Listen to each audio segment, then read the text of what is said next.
అందరికీ నమస్కారాలు. ముప్పాళ్ళ గ్రామం చాలా ఉత్సాహంగా ఉన్నారు.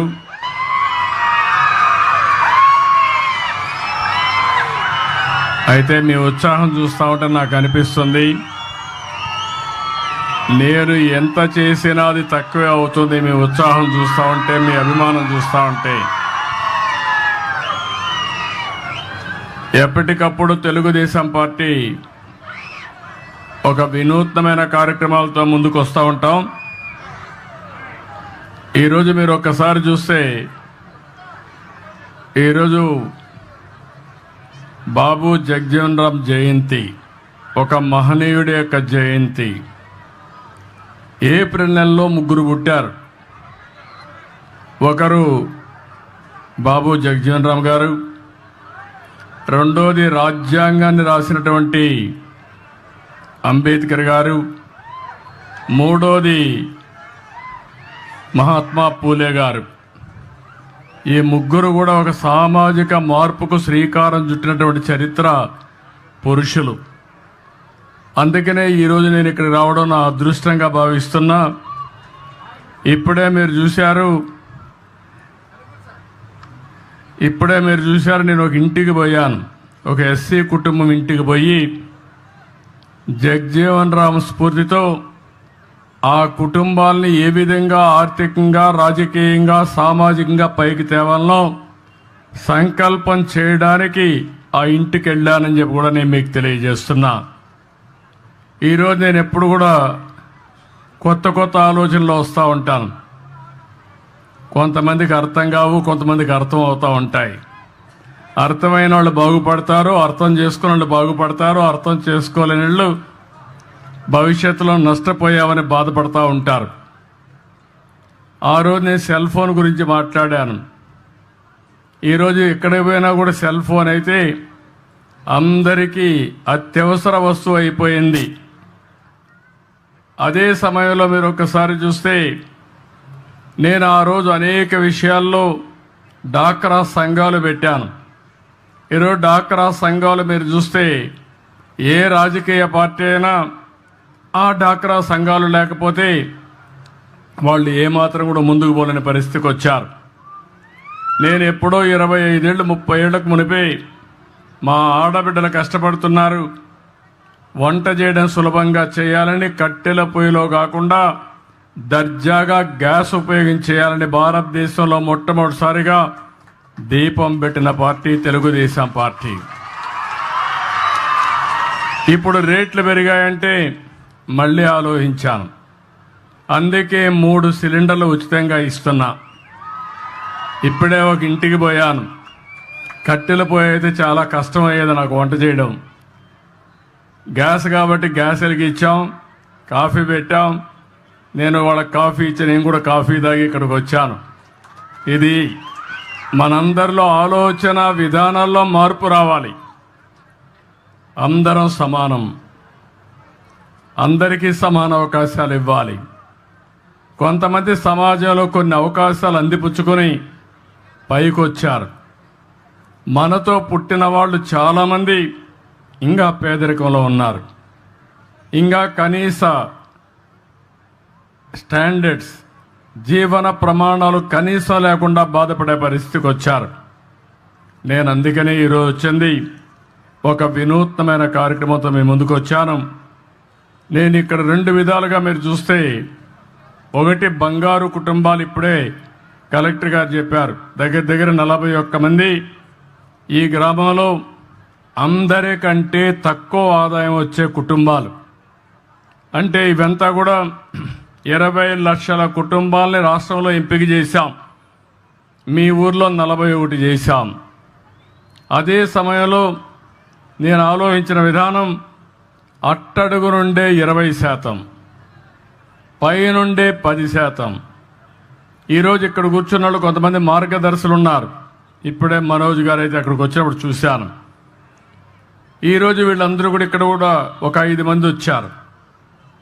వీళ్ళకి సమాజం ఒక అవకాశం ఇచ్చింది, అందిపుచ్చుకున్నారు. ఈరోజు పారిశ్రామికవేత్తలుగా లేకుంటే మెరుగైన జీవన ప్రమాణాలతో ముందుకు పోయే పరిస్థితికి వచ్చారు. నేను ఒకప్పుడు జన్మభూమి పిలిపించాను, మీరందరూ స్పందించారు. ప్రపంచంలో ఉండే వాళ్ళందరూ వచ్చి జన్మభూమి పిలుస్తుంది రా, కదిలి రా అంటే గ్రామానికి వచ్చి ఎన్నో కార్యక్రమాలు చేశారు. స్కూల్ బిల్డింగ్లు కట్టారు, రోడ్లు వేశారు, శ్మశానాలు కట్టించారు, అనేక కార్యక్రమాలు చేశారు.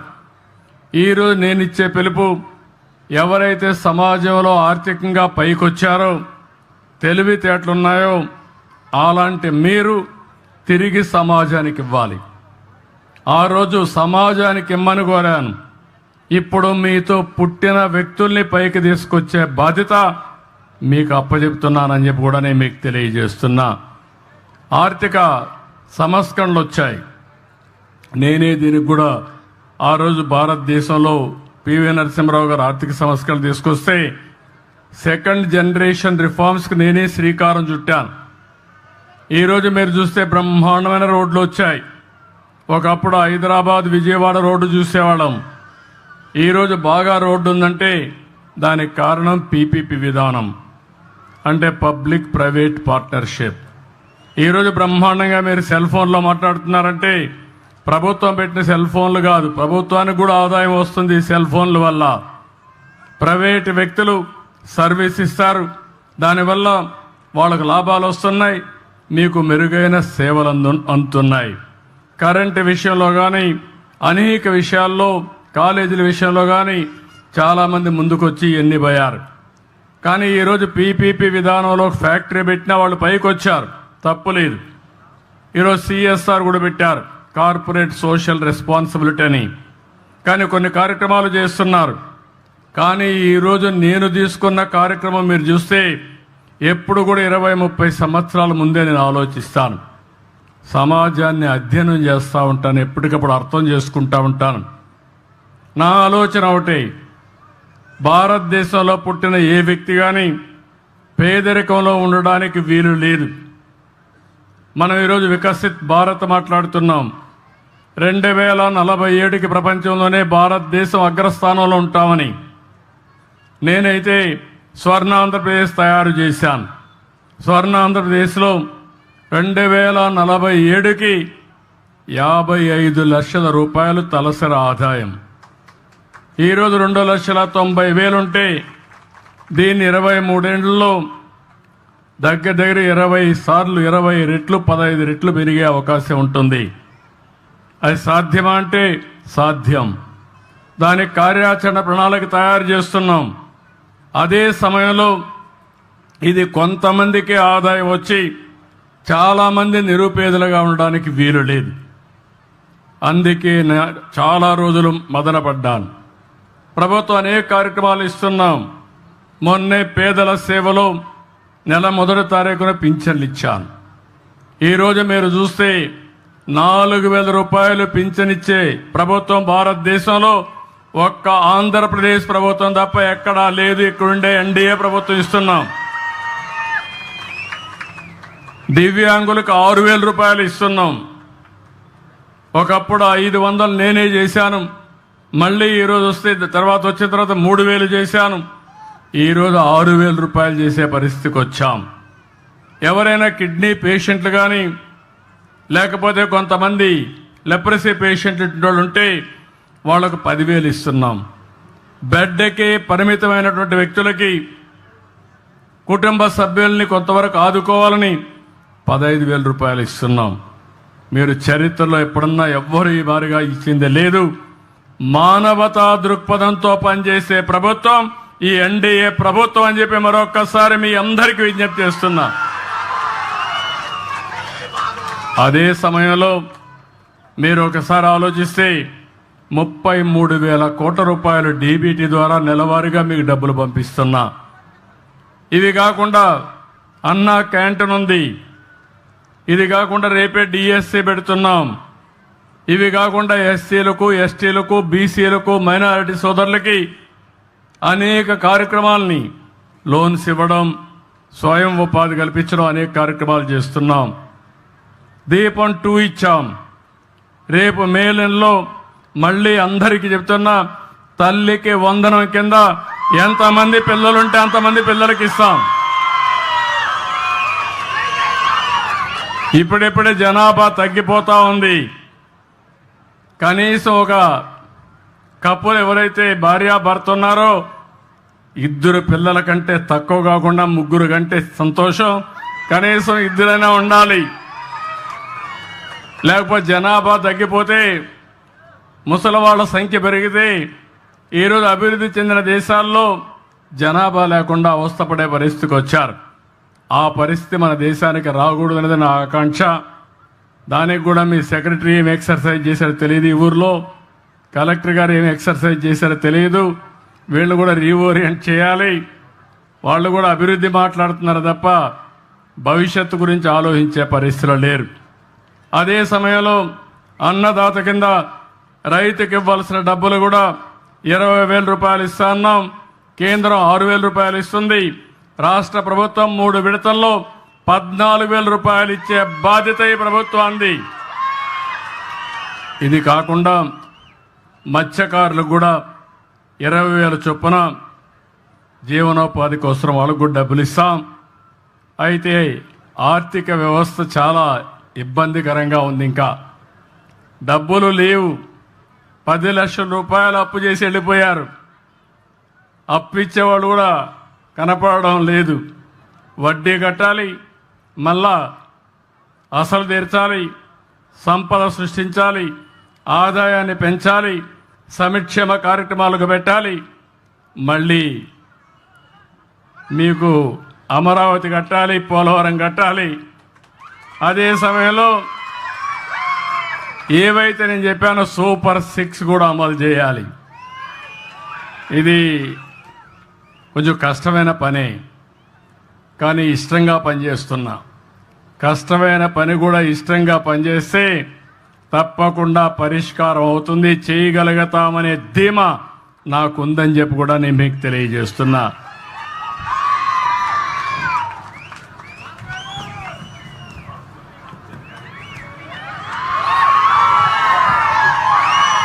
ఇక్కడికి వచ్చినప్పుడు మిగిలిన విషయాలు నేను మళ్ళీ మాట్లాడతా.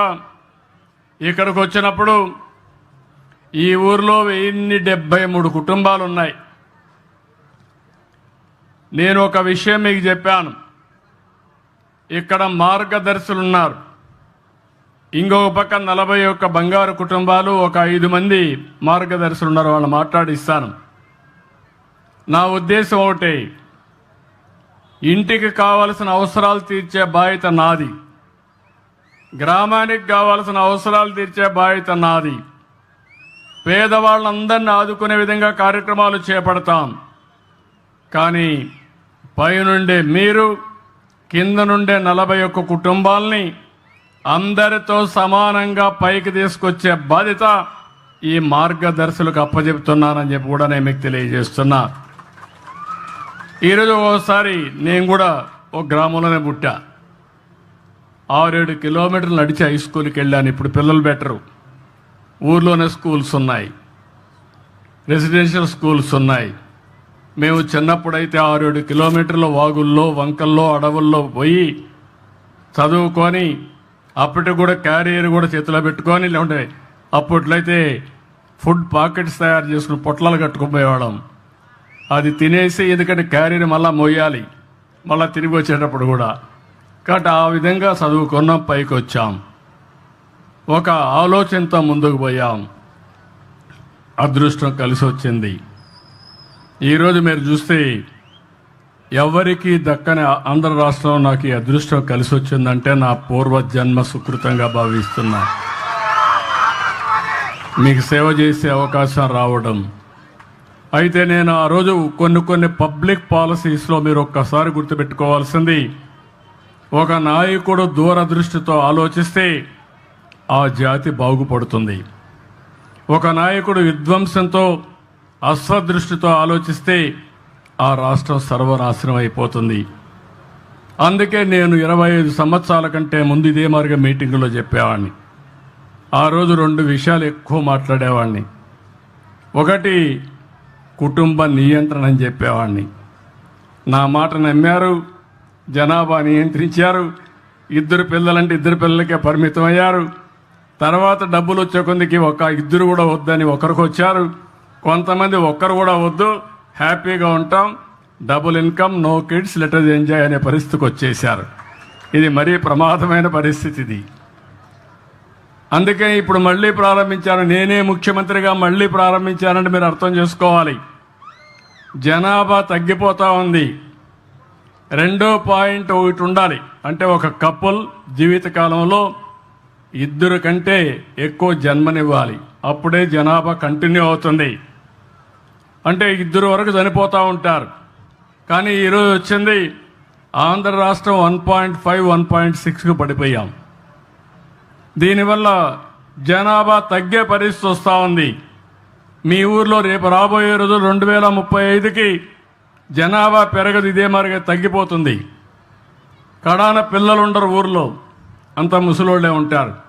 తర్వాత ఊర్లే ఉండవు, అందరూ చనిపోతే ఊరే ఉంటుంది, వేరే ఊరే అయిపోతుంది. అలాంటి పరిస్థితి రాకూడదని నేను ఆలోచిస్తున్నా. ఎప్పటికీ చరిత్రలో ముప్పాళ్ళ గ్రామం ఉండాలంటే మీరందరూ కూడా జనాభా నియంత్రణ చేసుకుంటే తప్ప సాధ్యం కాదని చెప్పి నేను మీకు తెలియజేస్తున్నా. ఒకప్పుడు మనం చూసేవాళ్ళం, ఎవరికైనా పిల్లలు లేకపోతే ఆ మహిళని కొంచెం చిన్న చూపు చూసేవారు, భార్యాభర్తలిద్దరిని కూడా చిన్న చూపు చూసేవాళ్ళు. అప్పుడు కంపల్సరీగా ప్రతి ఒక్కరూ హాస్పిటల్ కూడా వెళ్ళి టెస్ట్ చేసుకొని పిల్లలు కనే వరకు ప్రయత్నాలు చేసిన సందర్భాలు ఉన్నాయి. ఈ విషయాలు మీరు గుర్తుపెట్టుకోవాలి. అది మనం చేయాల్సిన బాధ్యత మన మీద ఉంది. రెండవ విషయం, ఆ రోజు నేను ఐటీ గురించి మాట్లాడాను. ఈరోజు మిమ్మల్ని అందరిని చూస్తే నేను గర్వపడుతున్నా. ఎన్నో ఏళ్ళు కాదు, 25 సంవత్సరాలు కళ్ళు మూసుకుంటే అయిపోయింది. 25 సంవత్సరాలు హైదరాబాద్ని మీరు చూస్తే ఏ విధంగా ఉందో మీరు చూశారు. హైదరాబాద్ అది ఆ రోజు నేను చూపించినటువంటి చొరవ, నా విజన్ అది. తెలుగు జాతికి ఒక మహానగరం ఉండాలి, ఉపాధి కల్పించాలని ముందుకు పోయాం, చేశాం. కానీ అదే సమయంలో తెలుగు వారిని ప్రపంచం మొత్తం ప్రమోట్ చేశాం ఐటీలో. ఈరోజు అమెరికాలో కానీ ఆస్ట్రేలియాలో కానీ ప్రపంచంలో అంతా కూడా తెలుగువారే నెంబర్ 1 తలసరి ఆదాయం. అమెరికాలో ఉండే అమెరికన్స్ కాదు, ఇంగ్లాండ్లో ఉండే బ్రిటిష్ వాళ్ళు కాదు, ఏ దేశం వెళ్ళినా తెలుగు వాళ్ళే ఎక్కువ తలసరి ఆదాయం. దీంతో సమానంగా భారతీయులు ఉండే పరిస్థితికి వచ్చింది. అంటే మీరు గుర్తుపెట్టుకోవాల్సిన ఒకటే, తెలివితేటలున్నాయి. ఇప్పుడే నేను రెసిడెన్షియల్ స్కూల్స్కి వెళ్ళాను. 9 మంది పిల్లలు నూతన ఆవిష్కరణలు చూపించారు నాకు. వాళ్ళు హైడ్రాలిక్ లిఫ్ట్ ఎట్టుంటుంది, లేకపోతే మొబిలిటీ ఏ విధంగా తీసుకోవాలి, ఆటోమేటిక్ మొబిలిటీ ఎట్లా తీసుకోవాలి, అదేవిధంగా మిర్రర్ రిఫ్లెక్షన్స్ ఎట్లుంటాయి, అవన్నీ కూడా నూతనమైన ఆవిష్కరణలు చూపించారు. పిల్లలు ఏ విధంగా ఉన్నారంటే మట్టిలో పుట్టిన మాణిక్యాలు మన పిల్లలు. చదివిస్తే ప్రపంచాన్నే శాసించే పరిస్థితి, ప్రపంచానికి ఇన్నోవేషన్స్ అందించే పరిస్థితిలో మన పిల్లలు ఉన్నారు. అలాంటప్పుడు నేను ఆలోచించింది 25 సంవత్సరాలకు వేసిన విజన్ ఈరోజు బ్రహ్మాండమైన ఫలితాలు వచ్చింది. ఇప్పుడు నేను ఆలోచించేది భవిష్యత్తు కోసం ఆలోచిస్తున్నాం. మనుషులమై పుట్టాం, ప్రతి ఒక్కరికి జీవన ప్రమాణాలు బాగుండాలి, మెరుగైన ప్రమాణాలు ఉండాలి. అందుకే నేను ఆలోచించింది సంపన్నమైన, ఆరోగ్యకరమైన, ఆనందదాయకమైన సమాజాన్ని నిర్మాణం చేయాలని నేను ఒక సంకల్పంగా పెట్టుకున్నాను. 2047కి ఇది అవుతుంది. కానీ కొన్ని కుటుంబాలు కొన్ని సమస్యల వల్ల, ఇంకా ఆర్థిక సమస్యలతో చాలా వెనుకుండే పరిస్థితికి వస్తున్నారు. వాళ్ళకి చేయూతనివ్వాలి, ప్రత్యేకమైన శ్రద్ధ పెట్టాలి. పైనుండే వాళ్ళు ఇంకా పైకి వెళ్తారు, సంపాదిస్తారు. మధ్యలో ఉండేవాళ్ళు కూడా చేసుకోగలుగుతారు వాళ్ళ తెలివితేటలతో. అట్టడుగున ఉండే 20% ఎవరైతే ఉన్నారో వాళ్ళకి అండగా ఉండాలని నేను నిర్ణయించుకున్నాను. అందుకే ఈరోజు ఒకటే పిలిపించాను. మొన్ననే తెలుగు ఉగాది, తెలుగు నూతన సంవత్సరం రోజున నేను ఈ కార్యక్రమానికి శ్రీకారం చుట్టాను. అందరిని రమ్మన్నాను, దేనికోసం చేస్తున్నానని చెప్పాను. ఇప్పుడు ఏ ఊరు వచ్చినా, ఏ సచివాలయం వచ్చినా ఆ సచివాలయంలో అన్నీ కూడా ఎక్కడున్నాం, ఏమి చేస్తారు? ఈ ఊర్లోకి వచ్చినప్పుడు 40 కుటుంబాలు వచ్చినప్పుడు ఇంకొక పక్కన చూస్తే ప్రతి ఒక్క కుటుంబానికి కనీస అవసరాలన్నీ ఇస్తాం. ఈ ఊర్లో 1073 ఇళ్లున్నాయి. ఇండ్లు లేని వాళ్ళు 64 మంది ఉన్నారు. నేను కలెక్టర్కి ఆదేశాలు ఇస్తున్నా, 64 ఇండ్లు శాంక్షన్ చేస్తాం. ఇమీడియట్ కట్టుకోమంటాం. ఇంటి జాగా లేకపోతే ల్యాండ్ ఎక్విజిషన్ చేస్తాం. ప్రతి ఒక్కరికి గ్రామీణ ప్రాంతాల్లో 3 సెంట్లు ఇవ్వాలని, టౌన్లో 2 సెంట్లు ఇవ్వాలని తెలుగుదేశం పార్టీ ఒక ఆలోచన పెట్టుకొని, అదే మరి ఎన్డీఏ ప్రభుత్వం ఒక ఆశయంతో ముందుకు పోతున్నాం. ఇంకో పక్కన టాయిలెట్లు నేనే ఆ రోజు ఆత్మ గౌరవంతో కట్టాం. ఇంకా కొంతమందికి లేవు. 1061 మందికి ఉన్నాయి, 11 మందికి లేవు. నెల 2 నెలల లోపల 3 నెలల లోపల ఈ 11 టాయిలెట్లు కట్టించే బాధ్యత కలెక్టర్కి అప్పచెబుతున్నానని చెప్పి కూడా నేను మీకు తెలియజేస్తున్నా. ట్యాప్ వాటర్ ప్రతి ఒక్క ఇంటికి నీళ్లు ఇవ్వాలని, అది కూడా అష్యూర్డ్ వాటర్ ఇవ్వాలని, రిలయబుల్ వాటర్ ఇవ్వాలని దీనికి పెట్టుకున్నాం. 850 మందికి మాత్రం ఉన్నాయి, 223 లేవు. దీనికి కూడా ఒక టైం బౌండ్ ప్రోగ్రాం పెట్టుకుని ఇమ్మీడియట్గా డబ్బులు కావాలంటే ఇమ్మీడియట్గా ఇస్తా. 100% నీళ్లు ఇచ్చే బాధ్యత, ఇంటి దగ్గర కొళాయి ద్వారా నీళ్లు ఇచ్చే బాధ్యత ఈ ప్రభుత్వం తీసుకుంటామని చెప్పి కూడా నేను మీకు తెలియజేస్తున్నా. ఇంటింటికి కరెంటు 1073 మందికి కరెంట్ ఇచ్చాం. అంతేకాకుండా ఎస్సీలకు ఎస్టీలకు 200 యూనిట్లు ఉచితంగా కరెంట్ ఇస్తున్నాం. వాళ్ళు పేదరికంలో ఉన్నారు, కరెంటు ఛార్జీలు కట్టుకోలేదని చెప్పి ఉచితంగా ఇచ్చాను. ఈరోజు మళ్ళీ నేను ఆలోచించేది, ఈ 173 ఇండ్లు ఉన్నాయి. దీనికి ఎస్సీలందరికీ 2 కిలోవాట్లు అంటే 240 యూనిట్లు కరెంటు ఉత్పత్తి చేసుకునే విధంగా మీ ఇంటి మీదనే కరెంటు ఉత్పత్తి చేసుకోవడానికి రూఫ్ టాప్ సోలార్ ఇస్తాం. దానివల్ల మీకేంటంటే కరెంటు ఛార్జీలు కట్టే పరిస్థితి శాశ్వతంగా ఉండదు. మెయింటెనెన్స్ కూడా మీకు సంబంధం లేదు. ఒక ఏజెన్సీని పెడతాం, వాళ్లే మెయింటైన్ చేస్తారు. ఒకవేళ మీకు కరెంటు మిగిలితే తిరిగి గ్రిడ్కి ఇస్తే ₹2.09 చొప్పున మీకు డబ్బులు కూడా ఇస్తారు. రాత్రిలో కరెంటు ఉత్పత్తి కాదు కాబట్టి మీరిచ్చిన కరెంటు తిరిగి మీరు వాడుకునే అవకాశం ఉంటుంది. ఒకవేళ మీరు తక్కువ కరెంటు వాడుకుని ఎక్కువ ఉత్పత్తి చేస్తే దానికి ఎన్ని యూనిట్లు ఉంటే అన్ని యూనిట్లకి ₹2.09 చొప్పున మీ అకౌంట్లో డబ్బులు వేస్తానని చెప్పి కూడా నేను మీకు తెలియజేస్తున్నా. మీరు ₹1 కట్టక్కర్లేదు. మీ ఇంటి మీద ప్యానల్స్ పెట్టుకుంటే చాలు. రెండోది, బీసీలకు కూడా నేను ఒకటే విజ్ఞప్తి చేస్తున్నా, మీరందరూ పెట్టుకోండి. మీరు పెట్టుకుంటే 2 కిలోవాట్లకి దగ్గర 20,000 అదనంగా సబ్సిడీ ఇస్తాం. ఒకవేళ మీరు 3 కిలోవాట్లు పెట్టుకుంటే 360 యూనిట్లు తయారు చేసుకుంటే దగ్గర అదనంగా 78 + 20 ₹98,000 మీకు సబ్సిడీ ఇస్తాం. మిగిలింది మీరు పెట్టుకుంటే కరెంటు ఛార్జీలు కట్టే పని లేదు. ఒకవేళ మీరు మిగులు కరెంటు వస్తే గ్రిడ్కి ఇవ్వండి, తర్వాత మీకు తిరిగి కరెంటు కావాలంటే ఇస్తాం. అవసరమైతే అది కొనుక్కొని డబ్బులు కూడా ఇస్తామని చెప్పి నేను మీకు తెలియజేస్తున్నా. ఇది కాకుండా గ్యాస్ అయితే అందరికీ ఇచ్చాం. 1073 మందికి ఉంది. ఇది శుభవార్త. ఇంకో పక్క ఇంటింటికి ఇంటర్నెట్ కూడా ఇవ్వాలని, మీరు ఇంటర్నెట్ ఇస్తే ఇంటి దగ్గర కూర్చొని పని చేయాలంటే పని చేయడం, కానీ మీకు ఏ మెసేజ్ ఇవ్వాలన్నా ఈజీగా ఇచ్చేట్టుగా ఇంటర్నెట్ కనెక్షన్ కూడా పెట్టాం. 164 మందికి ఉంది, 909 మందికి లేదు. దీన్ని కూడా ఒక టార్గెట్ పెట్టుకొని ప్రతి ఒక్క ఇంటికి ఇంటర్నెట్ ఇప్పించే బాధ్యత నాదని మరొక్కసారి మీ అందరికీ హామీ ఇస్తున్నా.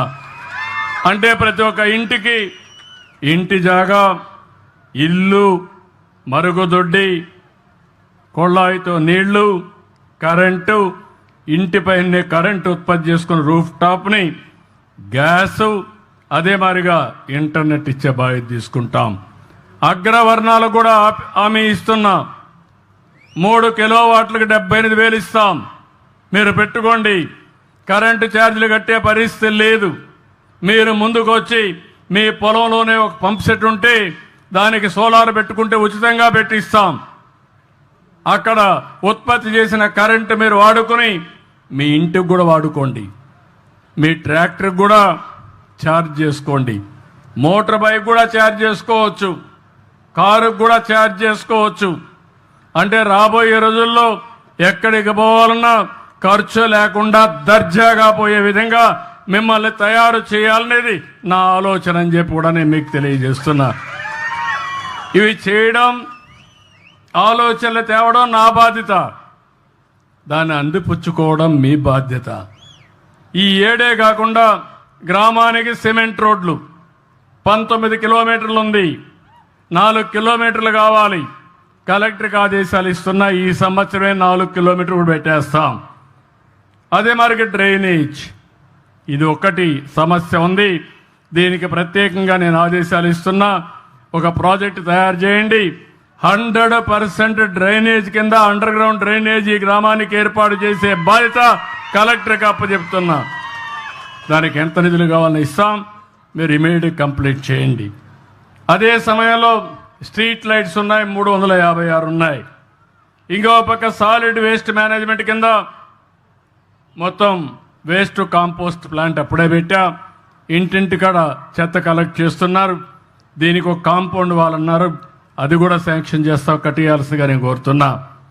అదే మరిగా లిక్విడ్ వేస్ట్, మురుగునీరు, దీన్ని కూడా మనం ట్రీట్ చేయాలి.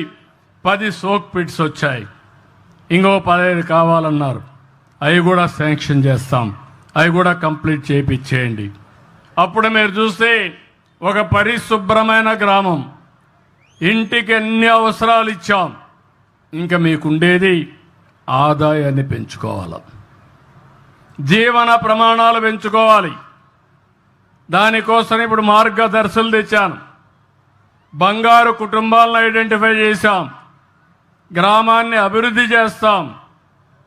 2047కి ఏ గ్రామం ఎక్కడుండాలనో, ఏ సచివాలయంలో ఏ కార్యక్రమాలు చేయాలనో ఒక నిర్దిష్టమైన ఆలోచనతో వస్తాం. టెక్నాలజీ ఉపయోగిస్తాం, ఖర్చులు తగ్గిస్తాం, ఆదాయం పెంచుతాం. నిరంతరం ఈ కార్యక్రమాన్ని చేయడానికి ముందుకు పోతాం.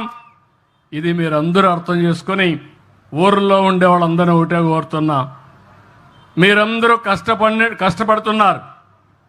నేను కష్టపడమని చెప్పడం లేదు, ఇష్టపడి స్మార్ట్గా పనిచేయమంటున్నా, తెలివితేటలతో పనిచేయమంటున్నా. ఒకప్పుడు మనం అందరం కూడా తెల్లవారుజామున 3 గంటలకు లేచి కపిల్ కోసం నీళ్లు తోడడం కోసం పోయేవాళ్ళం. అప్పుడు ట్రాక్టర్ లేకపోతే మడకలు కట్టేవాళ్ళు, నాగళ్ళు కట్టి దున్నేవాళ్ళం. ఆ రోజులు అయిపోయినాయి. ఇప్పుడు పొలం చుట్టూరు తిరిగితే ఆరోగ్యం బాగుంటుంది. మార్నింగ్ వాక్ అయితే పచ్చని పొలాల్లో మంచి గాలి పీలిస్తే మీ యొక్క లంగ్స్ ఏవి ఉన్నాయో అవి ఎక్కడ లేని శక్తి వచ్చి ఇంకా 4 రోజులు ఎక్కువ బతికే అవకాశం ఉంటుంది. ఆ రోజులు వచ్చేసాయి. ఈరోజు సెల్ ఫోన్ ఉంది, సెల్ ఫోన్ గవర్నెన్స్ తీసుకొచ్చాం. మీరు ఇక్కడ కలెక్టర్ ఉన్నాడు, కలెక్టర్ దగ్గర పోవాల్సిన పని లేదు. మీరే మెసేజ్ ఇస్తే దగ్గర 1000 సేవలు ఆన్లైన్లో ఇచ్చే బాధ్యత ఈ ప్రభుత్వం తీసుకుంటున్నాం. ఇప్పటికే 250 సేవలు ఇచ్చాం, రోజు రోజుకు పెంచుతున్నాం. ఇంకో పక్క ఎవరైనా కానీ యాక్సెస్ పెట్టుకోలేకపోతే ఏది కంప్యూటర్లో లేకుంటే వాట్సాప్లో ఆపరేట్ చేయలేకపోతే వాళ్ళు ఒకే మెసేజ్ ద్వారా కూడా ఇస్తే అది ఆర్టిఫిషియల్ ఇంటెలిజెన్స్ టెక్స్ట్గా కన్వర్ట్ చేసి పని చేసి మళ్ళీ మీకు కావాలంటే మెసేజ్ కానీ లేకుంటే ఆ డాక్యుమెంట్స్ మీకు పంపించే పరిస్థితి తీసుకొస్తాం. ఈరోజు అందుకని నేను చాలాసార్లు చెప్తున్నాను మీ అందరికీ, మనమందరం కూడా ఒక వినూత్నమైన సమయంలో ఉన్నాం. తెలివితేటలతో పనిచేస్తే కష్టపడవలసిన అవసరం లేదు.